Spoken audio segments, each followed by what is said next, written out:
அனைவருக்கும் வணக்கம். இக்கின் ஈகரம் இகரமுனை அற்றே.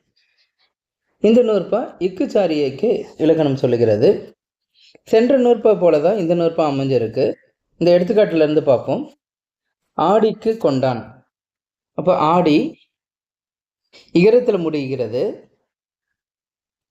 அடுத்து இக்கு சாரியை வருகிறது. இப்போ இந்த நிலையில இந்த இக்கு சாரியில் இருக்கின்ற இகரம் கெடும். கெட்டு ஆடிக்கு என வருகிறது. கொண்டான் என்பது கொண்டு முடிகிறது. ஆடிக்கு கொண்டான். சென்ற நூற்பாவுடைய அதே கருத்து. அங்கு அகரம், இங்கு இகரம். ரொம்ப எளிமையான நூற்பா. நன்றி, வணக்கம்.